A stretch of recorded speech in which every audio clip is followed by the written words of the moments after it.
Voilà, nous sommes avec Selim. Bonjour Selim, merci d'être avec nous. Vous êtes médecin, vous étiez de garde vendredi soir, c'est ça? Oui, exactement. On était au moment donc du tremblement de terre, de la secousse, donc nous étions aux urgences. Et donc c'est là où je salue vraiment la bravoure de l'ensemble du personnel médical ou paramédical, parce que même si donc on a senti la terre trembler, il y a eu donc des secousses, on a vraiment eu très peur, mais on est sorti, donc on a essayé d'évacuer les personnes qui pouvaient marcher, et donc dès que la secousse est passée, même si on savait pas s'il allait y avoir une reprise ou pas, s'il allait y avoir une réplique, donc l'ensemble du personnel médical et paramédical est allé donc pour essayer d'évacuer les gens. On savait pas où était l'épicentre, on savait pas donc s'il allait y avoir donc d'autres répliques ou pas. On a essayé d'évacuer les gens vers donc des places donc au niveau de l'hôpital, et donc dès qu'on a eu le retour des autorités, dès qu'on a eu aussi le retour donc des professeurs, du directeur du CHU qui se sont déplacés donc sur place. Dès que ça a été fait, on a essayé donc de rassembler tout le monde et de procéder à un système d'évacuation pour commencer à accueillir les malades. J'allais dire, c'est presque un double mouvement. Donc en fait, vous d'abord, vous sentez l'épicentre. J'imagine que vous avez eu peur aussi, d'abord. Oui, bien sûr. Donc sur le coup, on a bien sûr eu peur. Ce qui se passait? Alors donc j'étais aux urgences. Les deux premières secousses, j'ai pensé à quelqu'un qui tapait sur une porte. Et puis donc à la troisième secousse, dès que j'ai senti qu'il y avait un peu de sable qui tombait, donc au niveau donc du CHU, je me suis dit que c'était un tremblement de terre, qu'il fallait commencer donc à dire aux personnes donc d'évacuer, d'aller vers donc les escaliers de secours Je parlais de double mouvement, Céline, parce qu'en fait, il faut d'abord sortir les gens pour les protéger.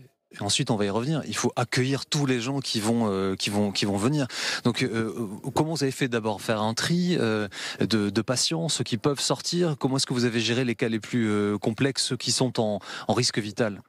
Justement, dès que la secousse donc est passée, donc dans les minutes qui suivent, donc il y a eu une grande coordination entre les autorités et le personnel donc médical et paramédical du CHU. On a appelé donc l'ensemble donc des résidents et des internes, même ceux qui n'étaient pas de garde, pour essayer donc de procéder à un protocole d'admission avec aussi des circuits en fonction donc du risque vital des patients, et on était prêt donc à gérer la situation, et actuellement nous avons pu donc la gérer. Donc l'ensemble des patients qui ont été admis ont été pris en charge sur place. Donc les patients qui n'étaient pas qui étaient plutôt stables et déjà hospitalisés donc à l'hôpital donc ont était donc demandé donc de patienter, de rentrer chez eux pour avoir donc assez de lits pour accueillir tout le monde. Et à côté, maintenant le CHU Mohamed VI de Marrakech en tout cas n'a pas encore donc atteint sa capacité. On peut toujours donc accueillir de nouveaux malades. On va continuer d'échanger ensemble, si vous voulez bien. Vous allez nous raconter à quoi ça ressemble ce matin, parce qu'on est plus de 50 heures après ce drame. Le bilan est très très important, et vous nous direz à quoi ressemble justement cet hôpital Mohamed VI. On va retrouver Solène Rio, qui est une des envoyées spéciales TF1 LCI, qui est donc à Ouirgane, qui est cette zone qui a été très très très durement touchée. Solène, vous nous racontiez tout à l'heure cette population qui coûte que coûte essaie de trouver un peu de repos au milieu de ce drame. Oui, on est là avec un habitant, il s'appelle Badr, il habite donc à Ouirgane et il dort dehors pour la 3e nuit consécutive. Bonjour, merci beaucoup de nous répondre à cette heure. Il faut préciser qu'il est que 5h45 ici au Maroc. Est-ce que vous pouvez nous expliquer déjà comment est-ce que vous vous êtes installé ici, Badr? Oui, comme vous voyez, notre maison ici, elle tient encore, mais on ne peut pas entrer dedans. Et on a une tente pour la famille, un peu de nourriture. Il y a la nourriture partout. Il y a le lit de ma fille. Qui a 6 mois, votre fille? Oui, il a 6 mois aussi. Et on a installé des parasols, la nourriture partout. On dort là-dedans parce qu'on ne sait jamais, il faut encore rester 2 semaines à l'extérieur. Il y a votre papa aussi qui dort là, juste derrière. Il y a mon père. Voilà. Est-ce que... Alors... La famille est dedans. C'est ce que je le disais, vous avez une petite fille de 6 mois seulement. Ouais. Votre femme, votre papa... ça doit être compliqué. On me rappelle que la nuit, il fait quand même moins de 15 degrés, il fait pas si chaud. C'est compliqué, non, de dormir pour la 3e nuit consécutive? On n'a pas l'habitude. On n'a pas l'habitude de ça. C'est vraiment compliqué. On est là pour la 3e nuit, on s'adapte. On n'a pas un deuxième choix. Et est-ce que vous pensez que d'ici quelques jours, vous allez pouvoir rentrer dans votre maison? Parce qu'on l'a vu, Morgan l'a montré, elle tient plutôt, il y a quelques fissures. Vous attendez quoi concrètement pour pouvoir vous dire, ça y est, il n'y a plus de danger, je peux rentrer à la maison? On attend déjà les autorités parce qu'ils ont demandé de rester dehors pour ces 2 premières semaines. Et après, on va voir un expert qui peut dire si on peut rentrer dedans ou non. D'accord. Ouais. Sinon, il faut renouveler pour voir. très confiance. Merci beaucoup de nous avoir accordé quelques minutes ce matin. Vous l'avez vu tout à l'heure, hein, et dans Wirgan, en tout cas, il y a des tentes un petit peu partout comme ici, des tentes un petit peu plus grandes aussi, ces grandes tentes blanches qui ont été apportées notamment par des bénévoles qui viennent de Marrakech pour apporter de l'aide humanitaire et aider les habitants à passer cette période très compliquée. On voit qu'il y a une grande solidarité ici qui est en train de s'organiser. Merci beaucoup Solène. Solène Rioux qui est avec Morgan Pop donc à Wirgan. Nous sommes toujours nous ici à Marrakech en compagnie de Selim qui est médecin. Vous êtes de Marrakech vous Selim ? Oui, je suis né ici. Bon, mes parents donc actuellement habitent à Agadir, mais moi je suis né ici. Ça vous fait quoi de voir que la ville, alors certes n'a pas été la plus touchée, mais de voir votre ville touchée comme ça, les gens qui dorment dehors aussi parce qu'ils ne peuvent pas rentrer chez eux?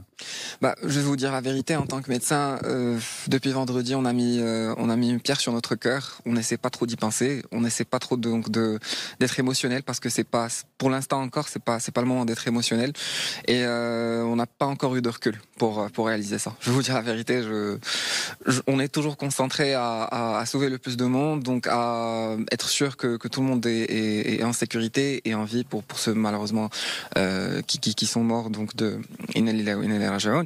Mais pour ceux donc qui sont toujours en vie, on essaie toujours donc de sauver les malades. Est-ce que des blessés continuent d'arriver encore aujourd'hui, plus de 50 heures après ce drame? Franchement donc oui, bien sûr. Donc il y a toujours donc des blessés qui continuent à arriver. Donc le plus grand flux pour nous a été donc samedi. Donc dans la journée donc du samedi, il y a plusieurs hôpitaux qui ont été aussi déployés. Il y a les forces d'armée royales. Donc aussi je tiens à saluer les autorités qui ont essayé vraiment donc de gérer la situation. Maintenant c'est vraiment gérable. Dimanche a été vraiment gérable donc pour nous en termes de blessés. Si on remonte un peu le temps ensemble, Selim, on revient à cette nuit de vendredi à samedi et à samedi. À quoi a ressemblé cet hôpital dans lequel vous travaillez? Est-ce que d'un coup, d'un seul, vous avez vu des centaines de gens arriver? C'était une vague d'ambulances, de voitures, de gens qui sont venus vous voir? De la nuit du vendredi au samedi, oui, parce que nous étions donc le premier hôpital qui était apte donc à accueillir donc les blessés.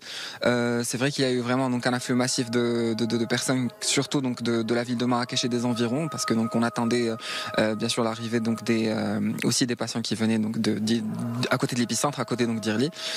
C'était surtout des traumatisés, traumatisés du bassin ou donc traumatisés donc des membres qui sont arrivés. Il y a eu un afflux à un moment, il y a eu une vague, mais donc ça a tout de suite été donc pris en charge, donc on a tout de suite été très bien organisé et tout le monde était à pied d'œuvre pour gérer ces malades. Je précise évidemment, c'est l'appel à la prière qui résonne, ce que vous entendez sans doute là derrière nous. Quelles sont les blessures que vous avez vues? Surtout, quelles blessures étaient les plus nombreuses? C'était surtout des traumatisés du bassin. Des personnes donc qui ont eu des décombres qui sont tombés sur elles. Donc c'était surtout ça en fait, des traumatisés du bassin, des traumatisés aussi donc des membres, des fois aussi donc des traumatisés faciaux. Donc c'est surtout ça en fait, c'est surtout les traumatismes. Vous par exemple, vous êtes urologue, je crois. Donc ça veut dire que votre spécialité a servi évidemment, mais vous êtes aussi mis au service de ce qui se passait? Bien sûr, nous ne sommes bien évidemment pas une spécialité de première ligne, même si donc il y a eu donc bien sûr donc des urgences urologiques donc à traiter. Mais dès qu'on pouvait, donc on s'est mis donc à la place donc d'un interne urgentiste pour l'admission. On a aidé donc aussi nos amis viscéralistes, donc vu que les spécialités donc touchent à peu près donc le même secteur, donc on a essayé d'aider comme on pouvait. Et ce n'est pas que nous, il y a toutes les spécialités actuellement qui sont en train de travailler, les dermatologues, les radiologues, tout le monde est en train de travailler pour donc essayer donc de gérer la situation. Et alhamdoulilah, elle est gérable. Vous avez pu dormir un peu, vous? Franchement pas beaucoup, surtout pas la nuit du vendredi au samedi où donc on était en même temps en train de gérer les patients qui étaient déjà hospitalisés et aussi donc les arrivées aux urgences. On a eu une petite nuit donc du dimanche au lundi, notamment grâce aussi donc aux confrères donc que je salue d'ailleurs qui ont aidé, qui ont pris le relais. Mais voilà. Et vos proches, tout le monde va bien? Oui, bien sûr. Alhamdoulilah, moi, personnellement, quand je vous ai dit, mes parents habitent à Agadir, dès qu'on a senti la secousse, personnellement, je me suis dit que la zone sismique, c'était habituellement la région d'Agadir et que, par conséquent, si on l'a ressenti aussi fort à Marrakech, c'est qu'à Agadir, ça allait être pire. Mais, alhamdoulilah, heureusement, sur les grandes villes, tout le monde va bien. C'est surtout, donc, au niveau, donc, du Maroc, des villages, que c'est le plus touché. C'est là, donc, qu'il faut prêter attention, surtout. Merci beaucoup. Merci, Selim, d'avoir été avec nous ce matin en direct dans le 6-9 sur LCI. va maintenant à Tahanaout, pardon. C'est donc aux portes de l'Atlas. Vous allez voir un hôpital un hôpital de fortune qui a été mis en place évidemment par les autorités. Reportage des équipes TF1 LCI, Sophie Chevalreau, Irina Fourny, Quentin Trigodet et Paola Boer. Cet homme vient de retrouver son fils. Le voici. Il a été tiré des décombres 36 heures après le séisme, vivant. Mon fils a passé tout ce temps sous les gravats. Je vous jure.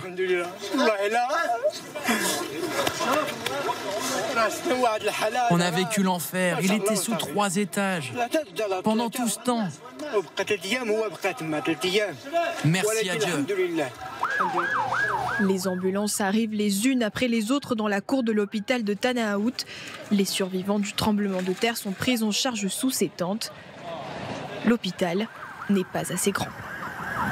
Des blessés secourus seulement maintenant, ils viennent des villages reculés de la montagne, difficiles d'accès.